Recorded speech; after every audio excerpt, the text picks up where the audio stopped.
Gurdjieff अपने संस्मरणों में लिखता है, मैं जिंदगी में कोई बुरा काम नहीं कर पाया। मेरे बाप ने मुझे धोखा दे दिया। उसने कहा 24 घंटे बात कर लेना, लेकिन 24 घंटा तो बहुत वक्त है। 24 सेकंड भी कोई बुरा काम करते वक्त रुक जाए तो नहीं कर सकता। 24 सेकंड भी, क्योंकि उतने में ही होश आ जाएगा कि मैं खुद से ही दुश्मनी कर रहा हूं। इसलिए बुरा काम हम बहुत शीघ्रता से करते हैं, देर नहीं लगाते। अगर एक मित्र को संन्यास लेना है तो वह पूछता है कि 1 साल और रुक जाऊं। उसको जुआ खेलना है तो वह नहीं पूछता। अगर उसे संन्यास लेना है तो वह पूछता है कि 1 साल रुक जाएं तो कोई हर्ज है। लेकिन उसे क्रोध करना होता है तब वह 1 सेकंड नहीं रुकता। बहुत आश्चर्यजनक है। अच्छा काम करना हो तो आप पूछते हैं, थोड़ा स्थगित कर दें तो कोई हर्ज है। और बुरा काम करना हो तो तत्काल कर लेते हैं। तत्काल 1 सेकंड नहीं चूकते। क्यों? वह बुरा काम अगर 1 सेकंड चूके किया नहीं जा सकेगा और उसे करना है। इसलिए 1 सेकंड स्थगित करना ठीक नहीं है और अच्छे काम को करना नहीं है। इसलिए जितना स्थगित कर सकें उतना अच्छा है, जितना टाल सकें उतना अच्छा है। हम अच्छे कामों को टालते चले जाते हैं कल पर और बुरे काम करते चले जाते हैं आज। और एक दिन आता है कि मौत कल को छीन लेती है। बुरे कामों का ढेर लग जाता है। अच्छे काम का कोई हाथ में हिसाब ही नहीं होता। इस प्रकार जीवन में अच्छे और बुरे कर्मों का संतुलन खुद में एक गहरी चुनौती है। जब भी हमें कोई अच्छा कार्य करने का विचार आता है, हम अक्सर उस पर प्रतिक्रिया देने में समय लेते हैं। यह देरी हमें यह सोचने पर मजबूर करती है कि क्या वास्तव में हमें वह कार्य करना चाहिए।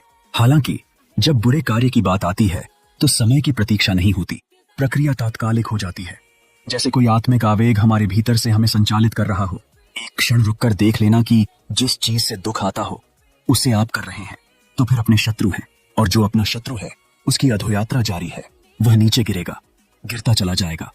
अंधकार और महाअंधकार, पीधा और पीधा, वह अपने ही हाथ से अपने को नरक में धकाता चला जाएगा। लेकिन जो व्यक्ति अपना मित्र बन जाता है वह ऊपर की ऊर्ध्व यात्रा पर निकल जाता है।